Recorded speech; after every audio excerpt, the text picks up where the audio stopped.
이제부터는 기능의 부학, 여러분들이 좀 중요하게 생각하지만 어려워하는 기능의 부학과 관련된 내용들이 좀 나옵니다.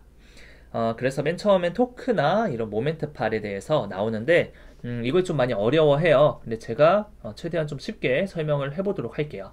자, 다음 슬라이드를 보시면 인터널 그리고 익스터널 포스, 내적인 힘, 외적인 힘이죠. 내적인 힘과 외적인 힘에 대해서 나옵니다. 16페이지에서 17페이지에 걸쳐있는 내용이고요. 그림은 1.16 그림과 그리고 우리 3판 한글판 교재에서 17페이지에 있는 요 네모 박스 두 개를 같이 한번 보도록 할게요. 조금 확대를 해서 같이 한번 보도록 하겠습니다. 자, 우선 그림부터 한번 볼까요? 여기 보면 인터널 포스가 있죠. 이거는 내적인 힘이죠. 내적인 힘이고요. 반면에 아래쪽에 있는 external force는 외적인 힘입니다. 외적인 힘. 이렇게 여기만 좀 적어 놓을게요. 영어가 조금 익숙하지 않은 학생들이 있으니 이렇게 적어 놓은 상태에서 보도록 하겠습니다. 자, 어쨌든 이 내적인 힘은 우리 책에서도 나와 있지만 거의 대부분 이제 근육으로 우리가 내적인 힘을 발휘를 하죠. 물론 주변에 있는 결합 조직들도 있겠지만 우리 책에서도 내적인 힘, 15페이지에 내적인 힘과 외적인 힘이라는 갈색 제목이 있고요. 두 번째 줄에 보면 내적인 힘은 신체 내부에 위치된 구조들로부터 생산이 된다. 내적인 힘이 나오고요. 비슷한 말로 능동적인 힘이라고 나타내죠. 능동적인 힘, 밑에 줄 내려가면 능동적인 힘은 자극된 근육에 의해 발생된다 라고 얘기가 나오잖아요. 그래서 거의 대부분 이 내적인 힘은 근육에서 발휘가 된다 라고 여러분들이 생각을 하는 게 처음 임상운동학 이 키네지올로지 책을 접했다면 근육이라고 생각하는 게 조금 더 수월하실 거예요. 나중에 어드밴스된 지식으로 제가 전달을 할 때는 근육뿐만 아니라 뭐 인대나 어떤 관절 주머니 이런 결합 조직들, 관절 주변에 있는 조직들로 인해서 내적인 힘이 발휘되기도 해요. 그래서 책에서 임상운동학에서 중간에 제가 두 줄을 읽었는데 두 줄 사이에 있는 이러한 내적인 힘은 능동적 또는 수동적 방법에 의해 만들어진다 라고 하는 의미가 제가 말했던 이 의미예요. 능동적은 근육이고요. 수동적은 주변에, 관절 주변에 있는 조직들로 인해서 힘을 주지 않아도 어떤 인대의 콜라겐이나 이런 성질 결합들로 인해서 짱짱하게 힘을 발휘할 수 있겠죠. 우리가 이전 영상에서 스트레스, 스트레인 커브, 스트레스, 스트레인 곡선을 배웠잖아요. 인대 같은 구조물들이 어떻게 늘어나는지, 변형률과 어떻게 힘이 작용하는지, 변형력에 대해서 우리가 배웠던 것 연상을 하시면 연결을 하시면 되시겠습니다. 조금 어드밴스적인 지식이 있는 분들은 이거를 결합시켜서 한 번 더 생각을 해보시면 좋겠고요. 전 지금 강의를 할 때는 근육에만 초점을 맞춰서 좀 설명을 하도록 할게요. 자, 그래서 결론적으로는 내적인 힘은 근육이다라고 지금 정의를 했고요. 외적인 힘은 다양한 것들이 있어요. 외부의 질량들, 그러니까 우리가 웨이트 트레이닝을 지도하는 이제 트레이너 선생님들께서는 바벨이나 덤벨, 뭐 캐틀벨 이런 것들을 가지고 외부 저항을 주잖아요. 그런 외부 저항이 외적인 힘이 될 수 있고요. 물건을 들지 않더라도 우리 중력을 항상 받고 있죠. 그래서 중력도 외적인 힘의 대표적인 예시라고 할 수 있겠습니다. 외적인 힘은 따로 쓰진 않을게요. 그래서 어쨌든 우리가 키네지올로지적으로 인체를 분석을 할 때는 이런 그림에 이런 화살표들이 나오는데 이런 화살표들의 의미를 우리 저명한 학자들이 쓴 이 키네지올로지 책에서는 어떻게 그림을 그리겠다, 그 그림 위에 화살표를 어떻게 표시하겠다 라는 약속을 한번 보고 다시 그림을 볼게요. 그 약속은 여기에 나와 있는 거예요. 이게 이 키네지올로지를 쓴 학자들이 우리가 이렇게 화살표를 근육이나 관절 위에 쓸 테니까 이렇게 알아봐라 라고 얘기를 한 겁니다. 자, 이것만 확대해서 좀만 더 확대를 해볼게요. 자, 번호를 매기면서 한번 보도록 할게요.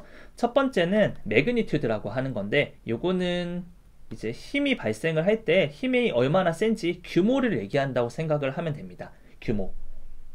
근데 우리 책에는 규모가 아니라 크기라고 적었네요. 통일을 할게요. 크기. 그러니까 힘의 규모가 결국에는 힘의 크기를 나타내는 거죠.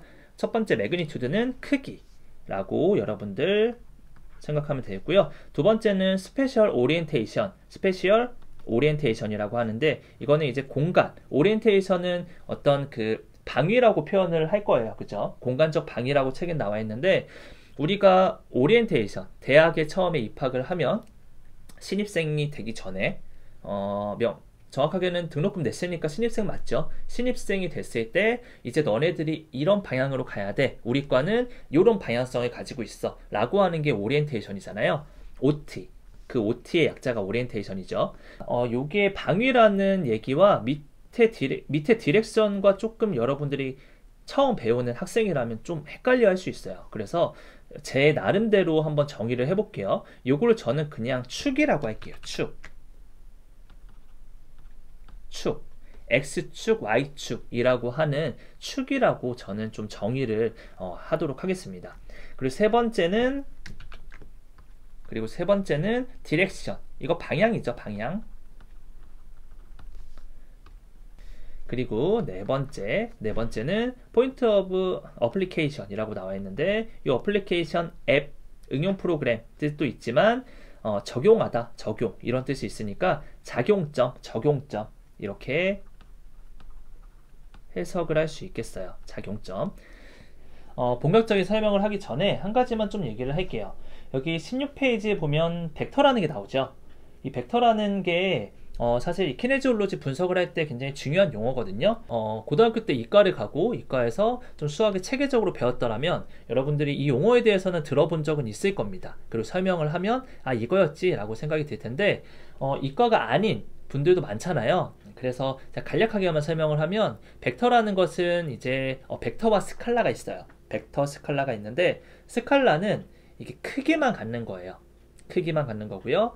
벡터는 똑같이 스칼라처럼 크기를 갖는데 추가적으로 방향까지, 크기와 방향을 갖는 게 벡터고요. 스칼라는 그냥 크기만 갖는다 라는 개념인 거거든요. 근데 굳이 이거를 우리가 용어 자체도 어려운데 벡터라는 말을 써가면서 여러분들께 설명을 해드리진 않아도 될 것 같아요. 그래서 지금 설명을 하는 것은 벡터라는 용어보다는 그냥 뭐 화살표라는 얘기로 좀 하도록 할게요.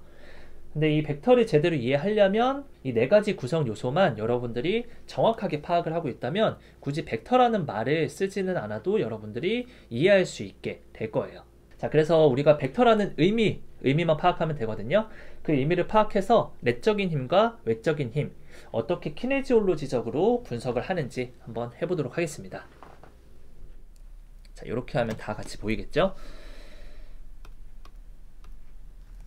자, 우선 매그니튜드, 크기는 이 직선의 길이로 나타내는 거예요.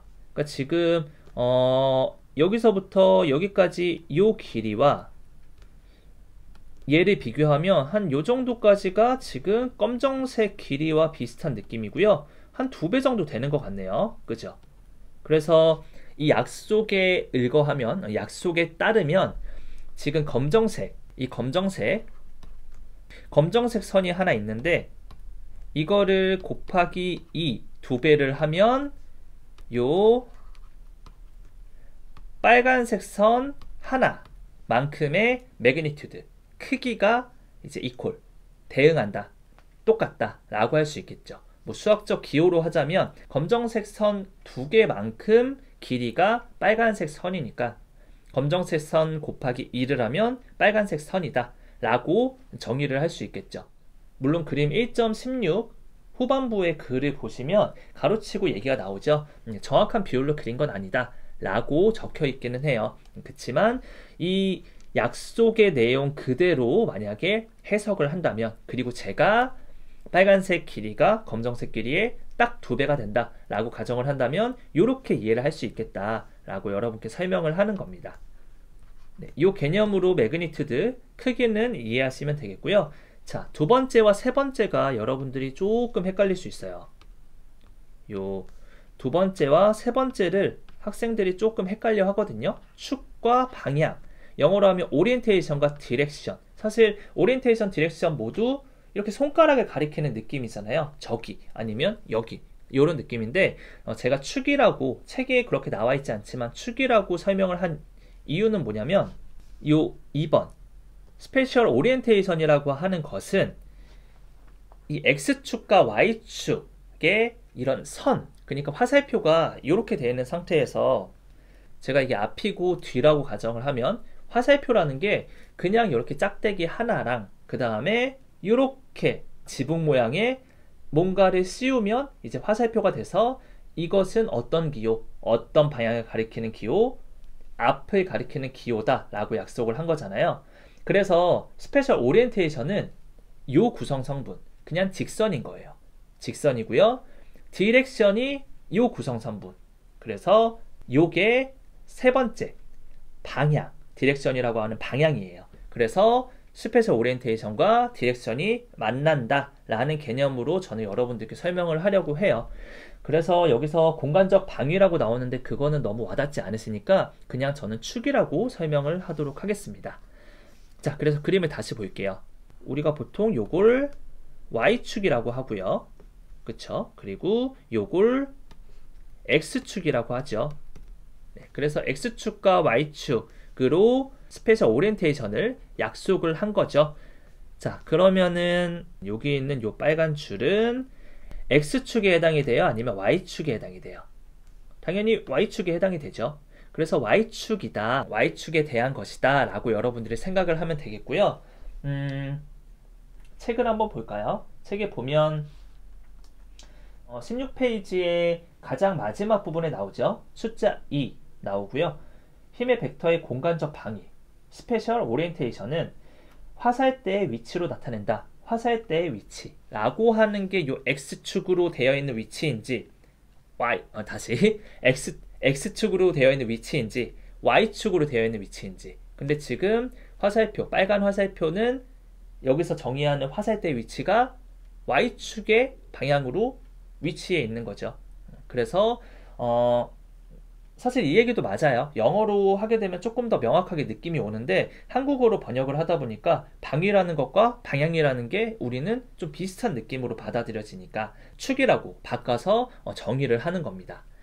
자, 두 번째까지 우리가 이해를 했고요. 이제 세 번째, 디렉션, 방향. 방향은 간단해요. 여기서 아까 얘기한 대로 제가 이 초록색 오리엔테이션에 이렇게 화살표를 붙이면 요거 증가하는 거예요? 감소하는 거예요?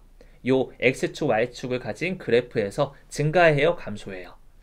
증가하죠? 그래서 이거는 우리가 수학적으로 나타낸다면 양의 방향이다 라고 얘기를 할 수 있겠죠.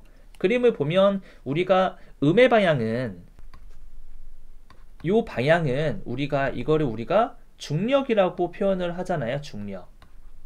여러분들이 기능의 부학 책을 보거나 어떤 이런 운동학적 관련된 서적을 보면 아래쪽으로 중력을 항상 표시를 하죠.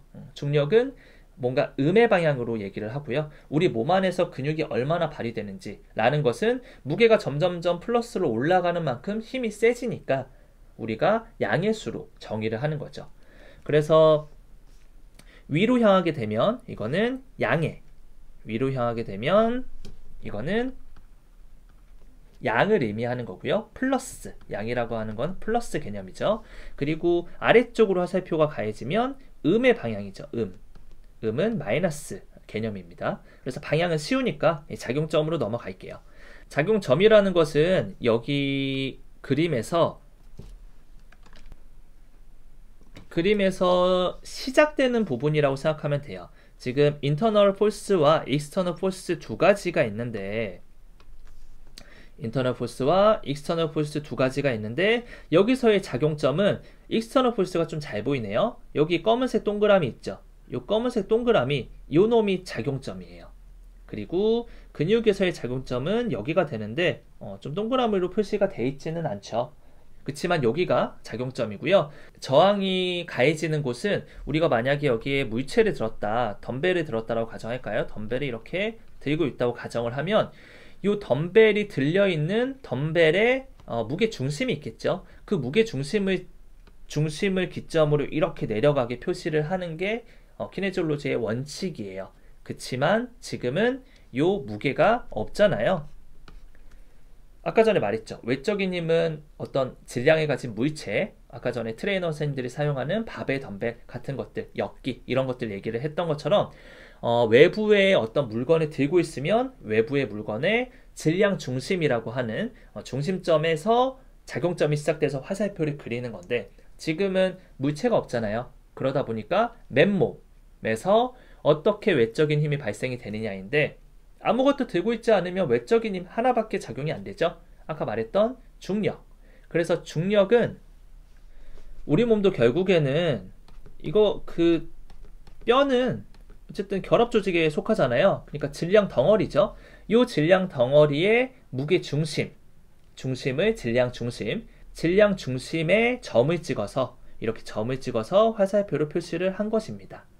그래서 정리하면 외부 물체를 들고 있다면 외부 물체의 질량 중심에서 화살표가 그려져 있을 거고요. 그리고 질량의 화살표가 시작하는 부분을 포인트 오브 어플리케이션이라고 하는 작용점이라고 얘기를 하는 거고요. 만약에 무게를 들고 있지 않다라고 하면 내가 어느 관절을 보고 싶은지에 따라 조금 달라지긴 하겠지만 지금 책에선 제가 보기에 엘보우 굽히는 작용을 했을 때 어떤 바이셉스 브라키의 기능 혹은 브라키알리스라고 하는 뭐 상완이두근, 위팔 두굴레근, 아니면 위팔근, 상완근 이런 근육의 작용을 보고자 하는 것 같아요. 근데 그림으로 보아하니 여기 요골에 레디오스에 붙어있는 거 보니 바이셉스 브라키를 얘기하는 거죠. 이 바이셉스 브라키가 붙어있는 레디우스라는 뼈를 분석하기 위한 거니까 이 얼라 레디우스가 같이 붙어있는 아랫팔 전환이라고 하는 포암의 질량 중심을 설정을 해놓은 것 같다라고 유추할 수 있겠죠. 자, 그래서 이렇게 하면 지금 이 박스 안에 있는 네 가지 모듈을 한번 정확하게 이해를 할 수 있게 한번 설명을 했습니다. 이해가 될 거예요. 다시 한번 설명을 하지 않을게요.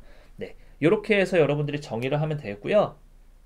한 가지 오타가 하나 있는 것만 제가 여기에 수정을 좀 해드릴게요. 3판은 문제 없습니다. 3판은 문제 없는데 2판에는 어떤 오타가 있냐면 17페이지에 4번이 나오죠. 4번 점하고 쭉 나오는데 둘, 넷, 여섯, 7번째 줄 이렇게 나오면서 7번째 줄에 외적인 힘의 작용각이라고 나올 거예요. 작용각. 근데 작용각이 아니라 작용점이 맞습니다. 그래서 2판을 가지고 지금 보시는 분들은 이 오타를 수정을 해주셔야 됩니다. 오타예요. 작용각이 아니라 작용점이라는 거 수정을 해주시면 되겠습니다. 자, 다음 페이지로 넘어갈게요. 마찬가지로 16페이지와 17페이지에서 설명을 하는 내적인 힘, 외적인 힘 계속 나오는 건데 이제 토크의 개념에 대해 들어갈 거예요.